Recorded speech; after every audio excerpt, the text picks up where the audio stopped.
La Constitución de 1917, impulsada por Venustiano Carranza, surge como una necesidad de reconstruir el país y cumplir con las demandas que dieron origen a la Revolución Mexicana.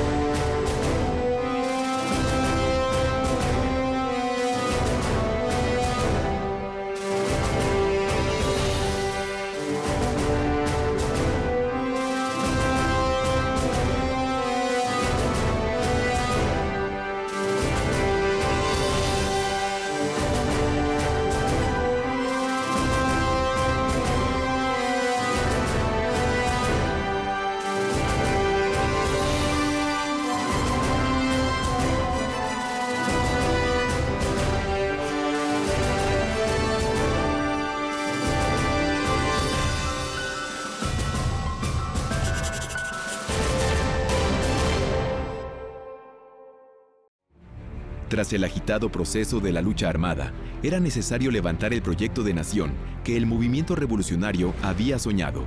Y de esta forma, luego de pacificar al país, Carranza convocó a la creación de un Congreso Constituyente. El nuevo cuerpo parlamentario estaría en funciones desde el 1 de diciembre de 1916 hasta el 31 de enero de 1917, teniendo como sede el Teatro Iturbide de Querétaro. El Congreso estuvo constituido por diferentes fuerzas o facciones, cuya ideología iba desde el ideario más moderado hasta la visión más radical de las exigencias revolucionarias. En este contexto, finalmente surge la constitución más progresista hasta entonces en todo el mundo occidental, especialmente en temas meramente sociales como la educación y los derechos laborales. Así, los principales objetivos del texto constitucional eran la creación de un nuevo régimen social, en el que cada individuo pudiera vivir dentro del marco de la justicia, gozando de la protección de las leyes y el respeto a los derechos humanos y las garantías individuales. ¿Por qué se reforma el sistema de impartición de justicia? Porque había un clamor social de que ya no funcionaba. Había un clamor social de que, o en el sentido de que había que cambiar el sistema de justicia penal, de que había que mejorar nuestro sistema de impartición de justicia, mejorar la judicatura, y entonces eso lleva o impulsa pues los propios cambios. Por otra parte, era necesaria la creación de una república federal que por un lado diera la capacidad de autodeterminación a cada estado y por otro estuviera protegida de intervenciones exteriores en cuanto a política y reglamentación interna. Finalmente, el texto constitucional quedó compuesto por 9 títulos, 136 artículos y 19 transitorios. En ella se prohíbe la reelección presidencial y se suscribe la figura del vicepresidente. En esencia, sigue contemplando el mismo número de artículos, desde la de 1907 hasta la que actualmente nos rige, y que ha sufrido muchos cambios o modificaciones, más de 600 reformas a nuestra Constitución. Se dice que es una Constitución de tipo rígida, pero su rigidez no implica en cuanto a que no pueda ser modificada o reformada, sino esa rigidez se traduce en la forma de cómo va a ser modificado o reformado. Es decir, el proceso legislativo que debe de pasar para que la misma sea cambiada. Los primeros 38 artículos hablan de derechos humanos, garantías individuales y ciudadanía. Entre ellos se sitúa el artículo 3, que establece la laicidad y gratuidad de la educación básica, el artículo 5, que otorga la libertad de profesión, el artículo 7, sobre la inviolabilidad de la libertad de escribir y publicar opiniones referentes a cualquier materia, y el artículo 9, que garantiza la libertad de asociación. Este derecho a la libre manifestación de ideas, este derecho no puede ser coartado, este derecho ha sido progresista. Actualmente, con todos los medios de comunicación que tenemos y los medios electrónicos, este derecho se ha difundido. De igual modo, en los siguientes títulos se sitúan varios de los artículos de mayor importancia para la justicia social, entre ellos el artículo 27, que declara la separación entre Iglesia y Estado, el 123, que se encarga de definir las relaciones laborales, imponiendo la jornada de trabajo de 8 horas, la seguridad de los trabajadores, el derecho a huelga y las indemnizaciones. Y el artículo 127, que habla sobre el desempeño y obligaciones de los funcionarios públicos. Era también importante definir las formas de gobierno. Por esto, el artículo 40 declara que es voluntad del pueblo mexicano constituirse en una república con una forma de Estado federal y una forma de gobierno republicana y democrática, compuesta de estados libres y soberanos en su régimen interior, pero unidos en una federación establecida por la Constitución. Por su parte, el artículo 41 separa la administración política en los tres poderes de la Unión: ejecutivo, legislativo y judicial. A su vez, el artículo 115 señala que los estados adoptarán para su régimen interior la forma de gobierno republicano, representativo, popular, teniendo como base de su división territorial y de su organización política y administrativa el municipio libre. Votada la reforma constitucional, se manda a todos los congresos estatales y tienen que votarla por lo menos 17 estados, sus congresos locales, para que se vuelva constitucional. El Congreso Constituyente de Querétaro, en el artículo 115 del título octavo, sintetizó lo referente a los cambios en la Carta Magna, decretando: la presente Constitución puede ser adicionada o reformada. Una reforma constitucional es un cambio estructural en alguna parte del texto, con el fin de adaptar las normas a la realidad presente, sin cambiar el espíritu de la Carta Magna.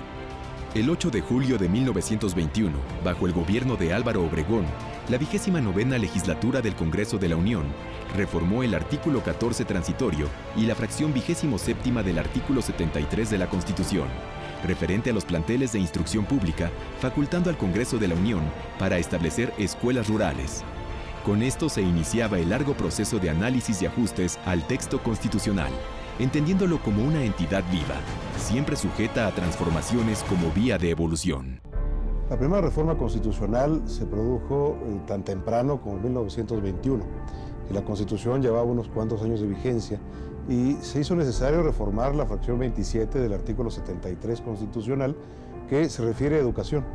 Se refiere precisamente a la facultad del Estado mexicano para crear, promocionar, sostener escuelas, institutos de formación, la promoción de la educación, de la cultura y la responsabilidad del Estado en materia educativa. La Constitución Política de los Estados Unidos Mexicanos ha sido modificada a lo largo de la historia más de 600 veces, siendo el más modificado el artículo 73, que define y enumera las facultades del Congreso de la Unión, con 77 reformas hasta la actualidad. Por ejemplo, si en la Ciudad de México se logró organizar la educación primaria, más o menos se logró hacer una cosa bien hecha. La educación universitaria estaba desde luego en manos de la entonces Real y Pontificia Universidad de México, que había de cerrarse y abrirse e irse transformando hasta lo que es hoy día nuestra Universidad Nacional Autónoma de México. Y en los estados de la República, o bien los departamentos en los periodos centrales, existía una serie de institutos o de escuelas o de colegios que daban educación primaria, media y media superior en un momento dado, pero no existía un plan general de estudios, no existía una coordinación general pues, de la educación en México. Durante los periodos centralistas fue posible organizar la educación con nuestro primer plan general de estudios. Esto se destruye cuando se regresa a la federación. Y así vamos a ir dando tumbos, intentando organizar nuestro sistema educativo, intentando organizar la formación pues, de nuestros estudiantes. En este sentido, la reforma de 1921 lo que busca es entregarle al Estado mexicano, entregarle al gobierno, la organización, el funcionamiento y la promoción de la educación en México. A través de los diputados, la voz del pueblo es escuchada. Entonces, ¿por qué reformado este artículo tantas veces o más que otros? Por el simple hecho de que ellos son los facultados para realizar o ejecutar, promulgar, ¿sí?, publicitar estas reformas. Entonces, esto obedece a una cuestión también de carácter pues, sociológico, de carácter fáctico, de que ellos van reformando según a las necesidades del pueblo como lo va requiriendo.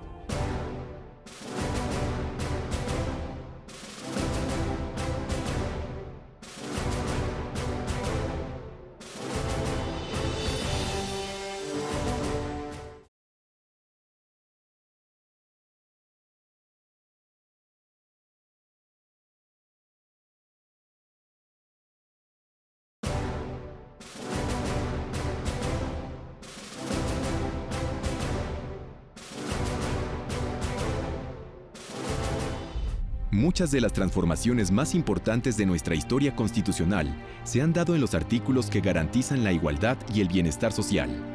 En lo referente a la educación, el artículo 3 se ha reformado 10 veces, siendo la primera modificación en 1934 bajo el gobierno de Lázaro Cárdenas, definiendo lo siguiente: la educación que imparta el Estado será socialista y, además de excluir toda doctrina religiosa, combatirá el fanatismo y los prejuicios. La más reciente, en el 2016, incluyó a la educación media superior en la categoría de obligatoria. Un país sin un sistema educativo que funcione, pues tiene los problemas que tenemos hoy en día, precisamente. La educación pública y la intervención del Estado en la educación es uno de los grandes propósitos para la existencia del Estado.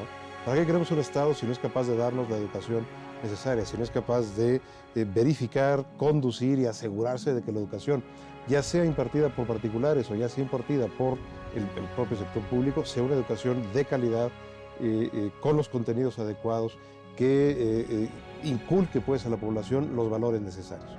Es muy importante mencionar que en este artículo se contempla que ese acceso a la educación que tenemos o ese derecho no debe ser coartado por alguna creencia, puede ser religiosa o inclusive de índole político. Nos inculcan también, en cuanto a este derecho, que debemos tener amor a la patria, también respeto a los derechos humanos. Ha sido cambiante, no solamente por las necesidades académicas de nuestro país, sino también por las necesidades sociales que el mismo contempla. El artículo 27, que se encarga de la preservación de los recursos naturales, la tenencia de la tierra y el reparto agrario de la misma, se ha reformado 20 veces, siendo la primera en 1934, señalando que corresponde a la nación el dominio directo de todos los yacimientos minerales u orgánicos. Se habló, por ejemplo, en un momento dado, en 1934, de que la educación debía de ser una educación socialista, ¿no? En boga precisamente, en un momento de boga del desarrollo del socialismo y de las ideas socialistas en México más importantes. En ese sentido, no es de extrañar pues que hayamos entrado primero a la educación en las primeras reformas. Es lo primero que salta a la vista que es necesario reformar. La más reciente, en el 2016, reitera la propiedad de las aguas comprendidas dentro del territorio nacional hasta su desembocadura en el mar, añadiendo que aquellas que se encuentren dentro de una propiedad privada pasan a manos del dueño. Sin embargo, aquellas que pasen por 2 o más predios serán de uso público. En materia ambiental, yo creo que ahí todavía hay que estudiar, seguir trabajando. El tema global que hoy tenemos, que es tema, aunque no se diga en algún país que no, es una realidad. La falta de agua que ya tenemos en todo el planeta es una realidad. Sí tenemos, pero es salina o está en los glaciares. Y nada más tenemos 3% disponible. Entonces, si no la cuidamos, si no la legislamos, lo vamos a lamentar en el futuro. El artículo 123 constitucional, que define los derechos laborales, ha sufrido desde 1929, cuando se federalizó la facultad legislativa en materia laboral, estableciendo las bases para una ley nacional que otorgara los derechos laborales mínimos y los extendiera por todo el territorio nacional. 26 reformas hasta el 2016. Nuestro artículo 123 constitucional contempla en las relaciones obrero-patronal y los derechos que tienen los trabajadores, no solamente del sector público, sino también del sector privado. Es decir, este artículo tiene 2 apartados, uno que regula los trabajadores al servicio público y uno los que regulan los trabajadores al servicio particular. Es muy importante aquí mencionar que en el año 2012, la ley secundaria, que es la Ley Federal del Trabajo, fue reformada, modificada, ¿sí?, a través de la Constitución, en virtud de que ella estaba un tanto cuanto fuera de la realidad social. Lo que hizo en este caso el Congreso es aterrizarla en las necesidades que actualmente requieren no solamente el trabajador, sino el patrón. La Carta Magna ha estado marcada por cambios que van de la mano con los avances sociales de la humanidad. Yo creo que cada estado tiene que tener su propia constitución local. Cada entidad federativa es bien diferente y lo tenemos muy marcado los mexicanos. Aquí en el centro del cual forma parte Querétaro, la parte norte de nuestro país, la parte sur de nuestro país, todos nuestros estados, nuestras poblaciones, los sectores económicos son bien diferentes, y entonces los congresos locales nos ayudan para que cada entidad, en la actualidad y el dinamismo que cada quien tiene, puedan hacer y hagamos nuestras leyes locales. Otro cambio interesante también que actualmente está muy en boga, bueno, pues son las reformas estructurales en materia de hidrocarburos. Ahí sí hubo un cambio muy trascendente que permea en la vida política, económica del país. Otro cambio interesante que es de suma importancia es que actualmente todo el país en materia penal ya está regido por un sistema de justicia penal acusatorio oral. ¿Qué quiere decir eso? Que la Constitución tuvo que reformarse en cuanto a los derechos fundamentales en materia penal para que las leyes secundarias actualmente ya puedan contemplar este sistema de justicia. Otro cambio también importante y el más importante, yo creo que, o de los más importantes que hemos tenido en esta historia de la Constitución, es los derechos humanos. Estos derechos humanos antes se les llamaban garantías individuales, ahora son derechos fundamentales. La lucha de la mujer por la plena ciudadanía y el derecho al voto se remite en México a principios del siglo XX, cuando coincidentemente la intensa participación femenina en la revolución resultó indispensable.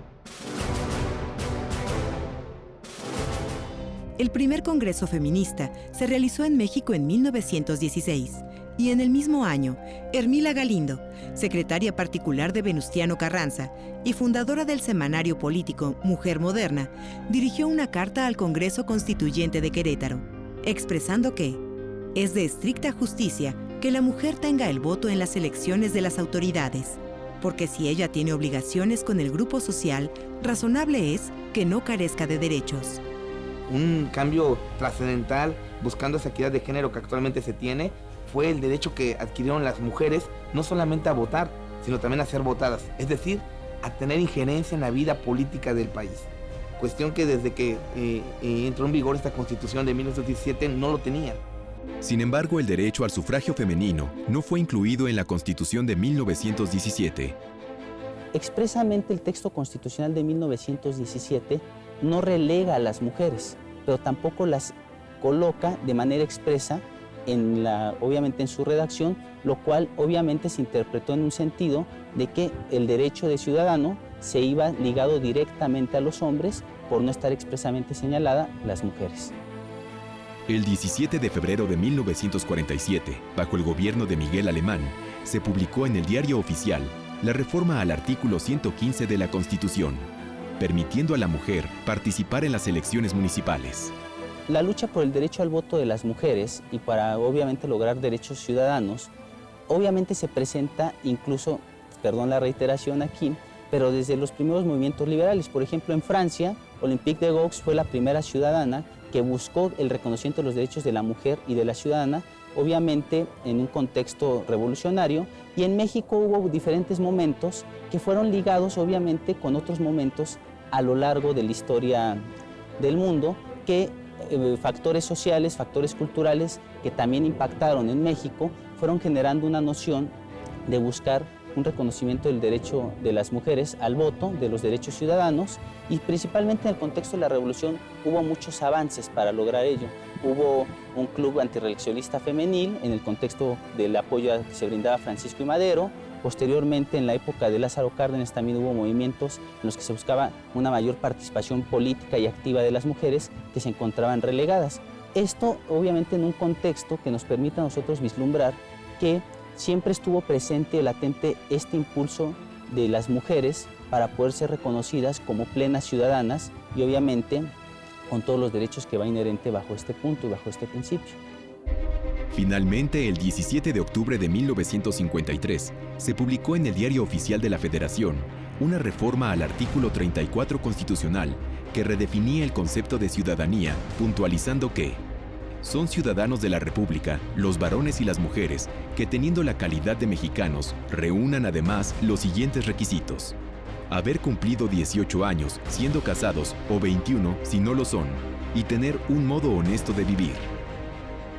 Y hablando del concepto de ciudadanía, hay que nosotros recordar que esta noción es heredada sobre todo de las revoluciones liberales del siglo XVIII, específicamente la Revolución Francesa en 1789, la independencia de las colonias norteamericanas en 1776. En este marco revolucionario, en este marco de movimientos sociales, lo que se genera es una noción de que la persona participa pública y activamente en la toma de decisiones políticas. Esto con el objetivo de generar su propio gobierno en base en un sistema democrático de derecho. En este sentido, los estados constitucionales y democráticos de derecho actuales lo que han retomado es la noción de ciudadanía en que la persona puede participar activamente en la toma de decisiones democráticas vinculantes para todos los miembros de la comunidad, pero obviamente bajo ciertos matices y bajo ciertos esquemas.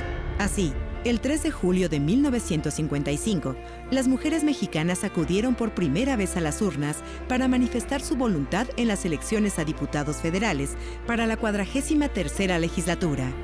Se ha criticado mucho el número de reformas, más de 560 reformas tiene la Constitución, eso es notable, pues. Pero ha ido reflejando, digamos, a dónde queremos llegar y a dónde queremos llevar a la sociedad y al país. En muchos casos las reformas obedecen a compromisos internacionales, las reformas obedecen a experiencias de fracasos o de posibilidades de mejores éxitos si hacemos la reforma correspondiente. Obedece también a una idea bastante arraigada en la población mexicana de que tiene que estar en la Constitución para que entonces pueda ser realmente exigible. Quizás eso tenga que ver con una cultura de poco respeto a la ley y que tiene que llevarnos lo más arriba posible en términos de obediencia, y por eso estamos pensando siempre en que hay que modificar la Constitución. Nuestra Constitución ha ido de la mano con estos procesos, modernizándose a través de los años para que de esta manera la máxima norma jurídica de la nación continúe siendo, como lo ha sido desde su creación, un ejemplo de claridad legal que preserva ante todo el compromiso social adquirido por los hombres que integraron el Congreso Constituyente de Querétaro en 1917.